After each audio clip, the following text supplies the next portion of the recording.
what I want to do is cover some of the developments in technology that we're considering within fishes, within aquaculture, and including in fishes at some stages in the presentation, shrimp and crustaceans and shellfish and as regards mollusks.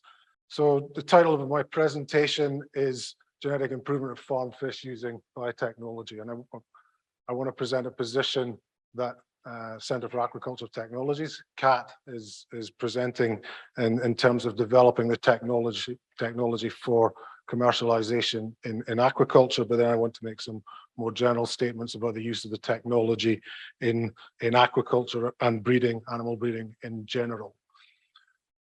CAT is a technology company, a biotech company based in San Diego with operations in California and Canada, Prince Edward Island in Canada. Our operations in Canada are based around nutrition and health research, contract research, and our operations in San Diego are more focused on our genetic support work that we do for a number of different companies around the world. We have an aim to provide all of the services, complex technical services that breeding programs and production companies require in aquaculture. We can cover health trials, nutrition trials. We cover support in breeding and genetics. We're working on gene editing, developing the technology for commercialization in aquaculture, and we carry out a lot of genotyping for a range of different companies, typically carrying out breeding programs in fish, shrimp, and shellfish.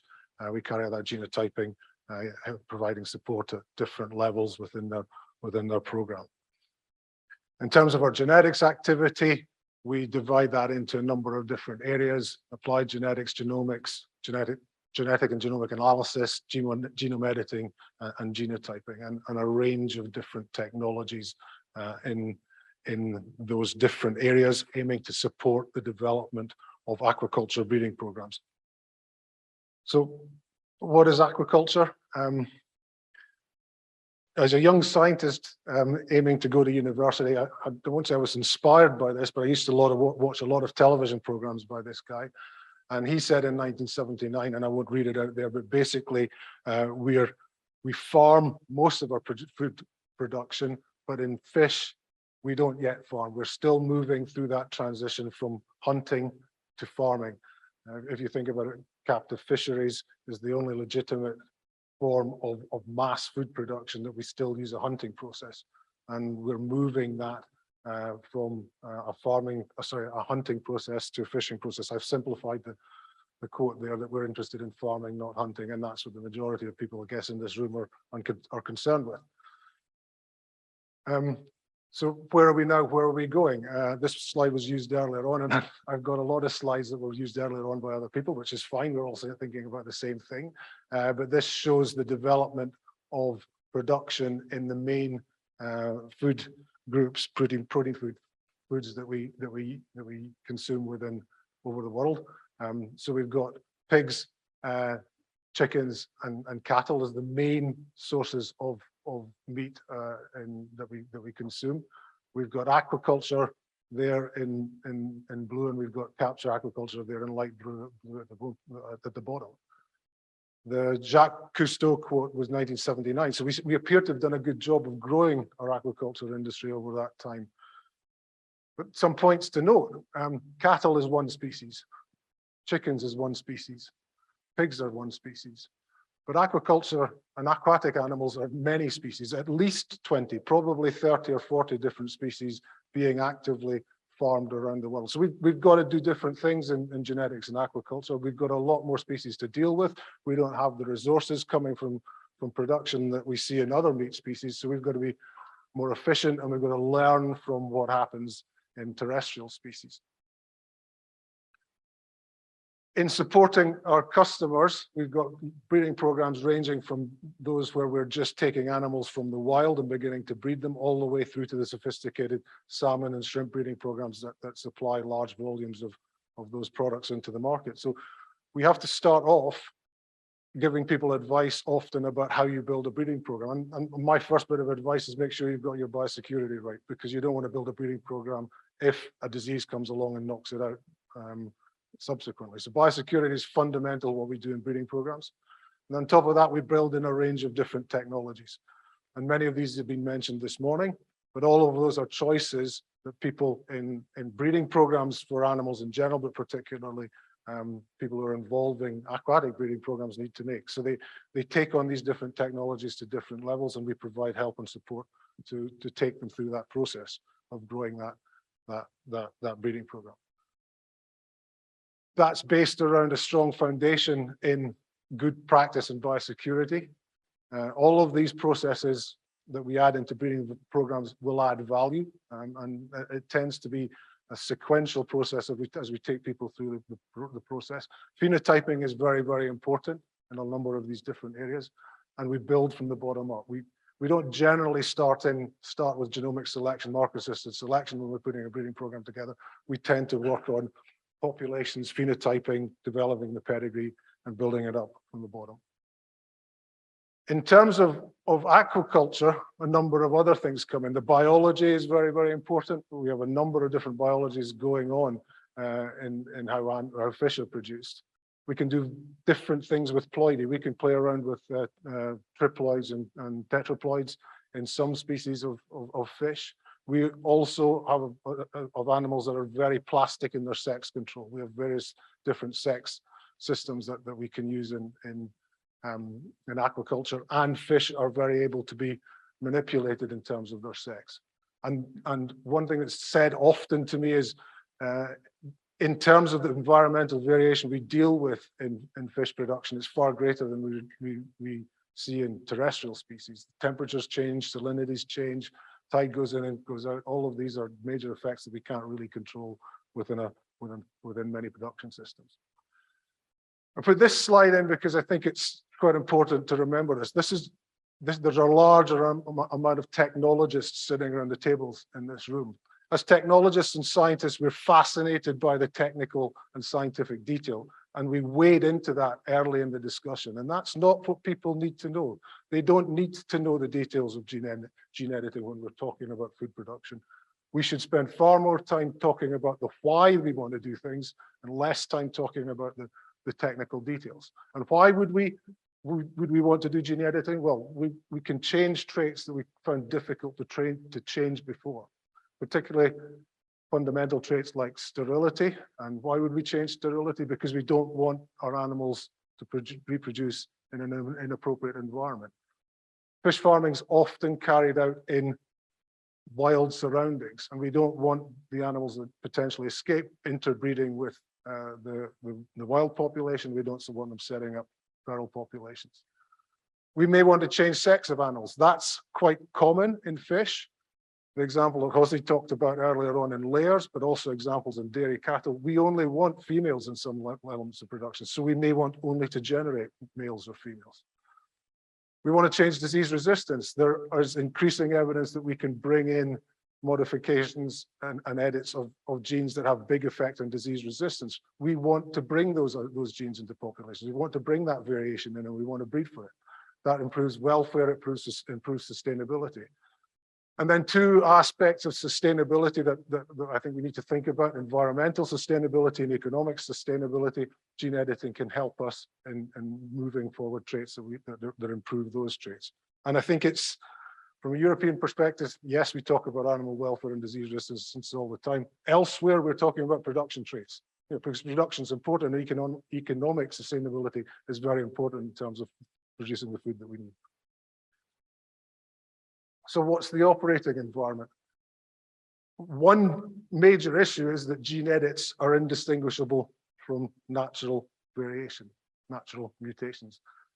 That's not a scientific issue. That's just what happens. We cannot tell the difference between an edit that's made, that we've made by, if you like, artificial means, and it has occurred naturally in the environment. It's a legislative issue, and there's a lot of discussion with legislators about can we detect gene editing? It's not a scientific issue. It shouldn't be a discussion point. Breeders have systems that we can follow animals within populations. We can carry out genotyping so we can follow populations. So well-organized breeding programs are well able to deal with that sort of tracing and traceability. We make variants that will change animals, and our aim is to adapt the animal to the farming environment. So anything that we've selected, anything we use for in gene editing will improve the performance within the farming environment, but make the animal more adapted to the farming environment, less adapted to the wild environment. So when we've got fish farming in an open environment and we've got animals that are bred for farm production and then edits coming in that may be giving us big changes in performance, then we want to prevent interbreeding between animals in the wild population and the farm population. My friend up on the right of the screen there is a cane toad. It's one of the best examples of animals being brought in to a farming environment to control pathogens. I think just over 100 cane toads were introduced into Australia. There are now over 1.5 billion. The biocontrol became a control problem itself. We don't want to be responsible for something like that within aquaculture. So from a production perspective, or from a company perspective, we're making the assertion that we think that gene edits that we produce in farmed animals should be sterile, particularly from an aquaculture point of view, because we want to prevent this sort of issue occurring in production systems and in the wild. So how do we deal with sterility? There's a paradox there. Animal breeders breed for improved performance, and they want lots of fertile animals in their breeding program. Producers also want lots of animals in their production programs, but they want them to be infertile. And that creates a difficulty because you can't have an animal that at one time is both fertile and infertile. So how do we deal with that? We have developed a system that we have resolved that paradox in terms of we work with breeding programs to develop the strains that we want to make, that we want to use in production, and we use gene editing to make those infertile. We get germ cells from those populations, transfer them to fertile surrogate broodstock, and we use those surrogate broodstock then to produce the large volumes of production population animals that we need. Triangles seem to feature a lot in our presentation. I know Jose also using triangles. So here we've got a typical breeding program with genetics selection happening in the top of that pyramid and multipliers coming through the system. In bringing in gene editing to that system, we propose to bring material, germ cells from this population, and combine them into surrogates that we've developed and bred in a separate population. The germ cells are transferred into the surrogate broodstock, and we use those to produce commercial eggs. So we can have at the same time breeding programs that are moving on in a conventional way, using conventional genetics, using also gene editing for functional traits, but then we make them sterile using a gene editing step, and we combine that with surrogates that we've developed in another strain, and we're then producing, using germ cell transfer, producing the large numbers of eggs that we need for production. Two main fish in there that are important to us. We've got an infertile monosex donor. So this is now bringing in an idea of bringing in edits for single sex as well as sterility. We take the germ cells from this animal, transfer them into this animal. When those animals mature, we can cross them together and we can produce large populations of monosex infertile offspring. In terms of technology we've developed already in cat for finfish, we can do gene editing for sterility, so stop the development of eggs, stop the development of sperm. We can do gene editing for sex control, so we can produce monosex populations, either males or females, and we're bringing in selection for functional traits, not just welfare traits, functional traits in terms of other aspects of production. And our aim is to collaborate with breeders and producers to deploy this technology in different parts of the world.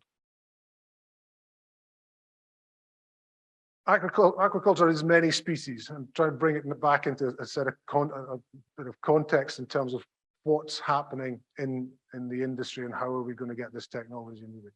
Aquaculture is many species, ranging through all the finfish, crustaceans, and also shellfish. In terms of the conventional technology that we have in fish, we can do many different things. We can already make animals sterile using different ploidies, 3N triploids in salmon and trout, typically used in a number of different production systems where there is need to control sexual maturation. Although they are sterile, there are some production issues with some of those ploidy those triploid stocks, and there is a need for an alternative to that. We have monosex and we have sex reversal that happens naturally in different fish populations.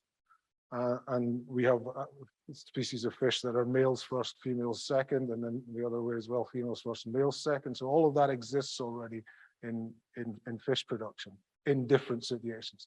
And fish seem to be very plastic in their ability to deal with different reproductive technologies. We already have GMO in the market. AquAdvantage salmon is licensed for production under particular production conditions, but GMO is already there for us. That is that's an entry point for us to have a discussion about if GMO is acceptable, then gene editing should be able to follow that, because we feel that's a far less invasive technology. And gene editing is reported in many species at a scientific level, with I wouldn't say hundreds of papers, but certainly dozens of papers now describing gene edits for different genes in different species. But we have also already licenses for production in several countries. So Japan, for example, Argentina, for example, where there are edits that are already allowed for commercial production. And we've got to deal with a number of different technologies. Knockout is I think probably common and straightforward. We've got to think about knock-in types of technology, and the legislation that we need to deal with, that we need to develop, needs to deal with both of those alternatives. And there's also knockdown technology as well, which is not necessarily gene editing, but I think is also a technology that we should consider in the discussion, because it's important in the application of what we're developing. So any legislation we consider needs to embrace the range of current technologies and future technologies. So it's not just gene editing, it's all the associated technologies and the development of those technologies that we need to consider in dealing with this challenging problem. How do we get there? I think the first point is that genome editing is indistinguishable from natural mutation. We can make sustainable improvements in performance.